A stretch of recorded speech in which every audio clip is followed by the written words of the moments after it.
بسم اللہ الرحمن الرحیم۔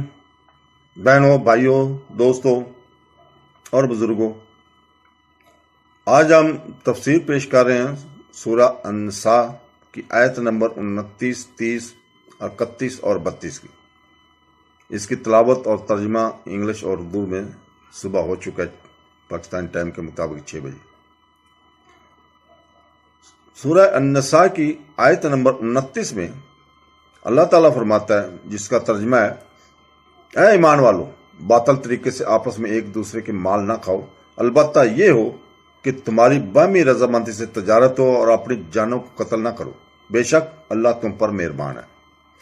نکاح کے ذریعے نفس میں تصرف کی وضاحت کے بعد اب مال میں تصرف کا شرعی طریقہ بیان کیا جا رہا ہے۔ اس آیت میں باطل طریقے سے مراد وہ طریقہ ہے جس سے مال حاصل کرنا شریعت نے حرام قرار دیا ہے، جیسے سود، چوری اور جوئے کے ذریعے مال حاصل کرنا، جھوٹی قسم، جھوٹی وکالت، خیانت اور غصب کے ذریعے مال حاصل کرنا اور گانے بجانے کی اجرت، یہ سب باطل طریقے میں داخل اور حرام ہے۔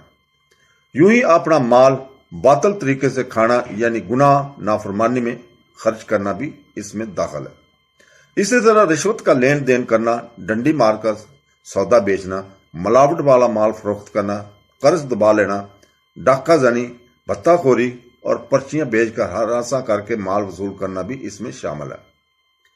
حرام کمانا اور کھانا اللہ تعالیٰ کی بارگاہ میں سخت ناپسندہ ہے، اور حدیث میں اس کی بڑی سخت وعیدیں بیان کی گئی ہیں۔ ان میں سے 4 حدیث درج ذیل ہیں۔ نمبر 1، حضرت عبداللہ بن مسعود رضی اللہ تعالیٰ عنہ سے روایت ہے کہ نبی کریم صلی اللہ علیہ وسلم نے ارشاد فرمایا: جو بندہ مال حرام کرتا ہے، اگر اس کو صدقہ کرے تو مقبول نہیں، اور خرچ کرے تو اس کے لیے اس میں برکت نہیں، اور اپنے بعد چھوڑ کر مرے تو جہنم میں جانے کا سامان ہے۔ اللہ تعالیٰ برائی سے برائی کو نہیں مناتا، وہاں نیکی سے برائی کو مٹا دیتا ہے، بے شک خبیث کو خبیث نہیں مٹاتا۔ نمبر 2، حضرت ابو بکر صدیق رضی اللہ تعالیٰ عنہ سے روایت ہے کہ سرور کائنات صلی اللہ علیہ وسلم نے ارشاد فرمایا: اللہ تعالیٰ نے اس جسم پر جنت حرام فرما دی ہے جو حرام غذا سے پلا بڑھا ہے۔ نمبر 3، تاجدار رسالت صلی اللہ علیہ وسلم نے حضرت سعد رضی اللہ تعالیٰ عنہ سے ارشاد فرمایا: اے سعد، اپنی غذا پاک کر لو، الموت ہو جائے گی۔ اس ذات پاک کی قسم جس کے قبضہ قدرت میں محمد صلی اللہ علیہ وسلم کی جان ہے، بندہ حرام کا نقبہ اپنے پیٹ میں ڈالتا ہے تو اس کے 40 دن کے عمل قبول نہیں ہوتے، اور جس بندے کا گوشت حرام ہے سے پلا بڑا ہو، اس کے لیے آگ زیادہ بہتر ہے۔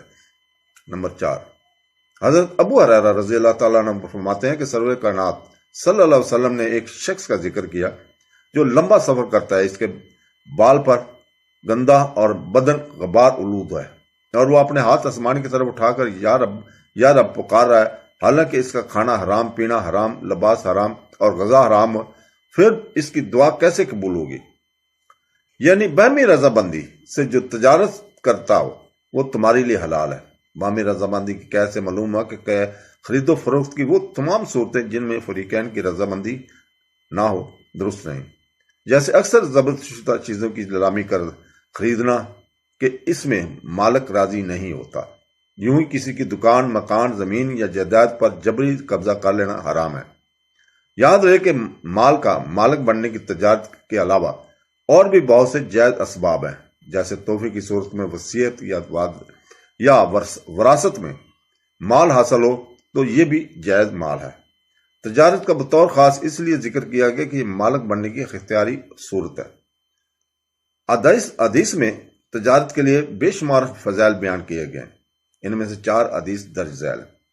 حضرت ابو سعید خدری رضی اللہ تعالیٰ عنہ سے روایت ہے کہ حضور پرنور صلی اللہ علیہ وسلم نے ارشاد فرمایا: سچا اور ایماندار تاجر انبیاء علیہ السلام، صدیقین اور شہداء کے ساتھ ہوگا۔ نمبر 2، حضرت معاذ بن جبل رضی اللہ تعالیٰ سے روایت ہے کہ سرور کائنات صلی اللہ علیہ وسلم نے ارشاد فرمایا: پاکیزہ کمائی ان تاجروں کی ہے جو گفتگو کے وقت جھوٹ نہیں بولتے، وعدہ کریں تو خلاف ورزی نہیں کرتے، جب ان کے پاس امانت رکھی جائے تو خیانت نہیں کرتے، جب کوئی چیز خریدیں تو اس کی برائی بیان نہیں کرتے، اور جب کچھ بیچیں تو اس کی تعریف نہیں کرتے، جب ان پر کسی کا آتا ہو تو دینے میں پس پشت نہیں کرتے، اور جب انہوں نے کسی سے لینا ہو تو اس پر تنگی نہیں کرتے۔ نمبر 3، حضرت رفاع رضی اللہ تعالیٰ عنہ سے روایت ہے کہ سرور کائنات صلی اللہ علیہ وسلم نے ارشاد فرمایا، قیامت کے دن تاجر فاسق اٹھائے جائیں گے سوائے اس تاجر کے جو اللہ تعالیٰ سے ڈرے، بھلائی کرے اور سچ بولے۔ نمبر 4، حضرت حذیفہ رضی اللہ تعالیٰ عنہ سے روایت ہے کہ نبی کریم صلی اللہ علیہ وسلم نے ارشاد فرمایا، تم سے پہلے لوگوں میں ایک شخص تھا جس کے پاس اس کی روح قبض کرنے کا فرشتہ آیا، تو اس سے کہا گیا کہ تم نے کوئی نیکی کی ہے؟ وہ بولا میں نہیں جانتا۔ اس سے کہا گیا کہ غور تو کر، کہنے لگا اس کے سوا کچھ اور نہیں جانتا کہ میں دنیا میں لوگوں سے تجارت کرتا تھا اور اس سے اپنی رقم کا تقاضا کرتا تو امیر کو مہلت دیتا تھا اور غریب کو معاف کر دیتا تھا۔ اللہ تعالیٰ نے ارشاد فرمایا، اے فرشتو اس سے درگزر کرو۔ اس سے پہلے تجارت کے فضائل بیان کیے گئے اور ذیلی صورت میں تجارت کے 14 آداب بیان کیے گئے، جن میں اکثر آداب ایسے ہیں جن پر عمل کرنا ہر تاجر کے لیے شرعاً لازم ہے۔ تو دوستو اس کا ذکر ہم اگلی کسی ویڈیو میں کریں گے۔ تو اب آتے ہیں حدیث نمبر سورہ النساء کی آیت نمبر 30۔ آیت نمبر 30 میں اللہ تعالیٰ فرماتا ہے، جس کا ترجمہ ہے، اور جو ظلم زیادتی سے ایسا کرے گا تو عنقریب ہم اسے آگ میں داخل کریں گے، اور یہ اللہ کو آسان ہے، اللہ کے لیے آسان ہے۔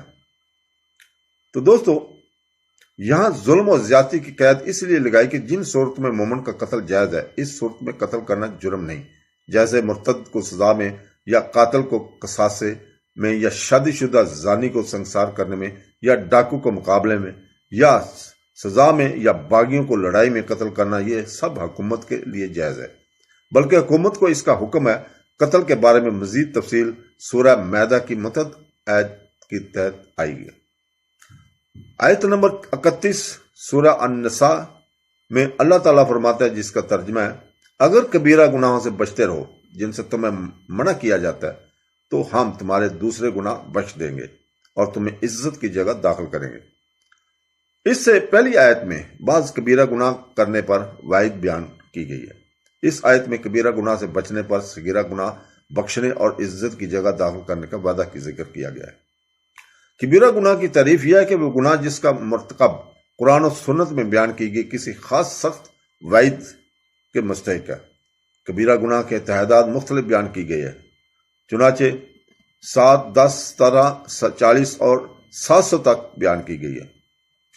تو دوستو گناہ کے متعلق بہت سی حدیث ہیں۔ سورہ اللہ تعالیٰ نے اپنے قرآن پاک میں بھی فرمایا، اور بہت سی حدیثیں اللہ تعالیٰ کی کرم سے حدیث میں صحیح بخاری میں بھی ہیں اور صحیح مسلم میں بھی ہیں۔ اب آتے ہیں آیت نمبر 32 سورہ النساء کا ترجمہ یہ ہے کہ اور اس کی آرزو نہ کرو جس سے اللہ نے تم میں ایک کو دوسرے پر بڑائی دی ہو۔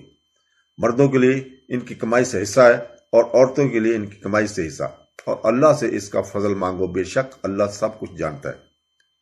تو دوستو جب ایک انسان دوسرے کے پاس کوئی ایسی نعمت دیکھتا ہے جو اس کے پاس نہیں تو اس کا دل تشویش میں مبتلا ہو جاتا ہے۔ ایسی صورت میں اس کی حالت دو طرح کی ہوتی ہے۔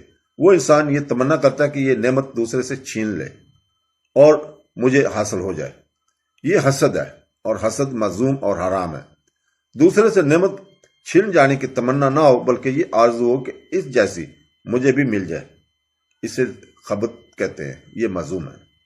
لہذا اللہ تعالیٰ نے جس بندے کو دین یا دنیا کی جہت سے جو نعمت عطا کی، اسے اس پر راضی رہنا چاہیے۔ شان نزول جب آیت میراث میں والا حصہ نازل ہوا اور میت کی ترکہ میں مرد کا حصہ عورت ہے سے دگنا مقرر کیا گیا تو مردوں نے کہا کہ ہمیں امید ہے کہ آخرت میں نیکیوں کا ثواب بھی ہمیں اور سے دگنا ملے گا، اور عورتوں سے نے کہا کہ ہمیں امید ہے کہ گناہ کا عذاب ہمیں مردوں سے آدھا ہوگا۔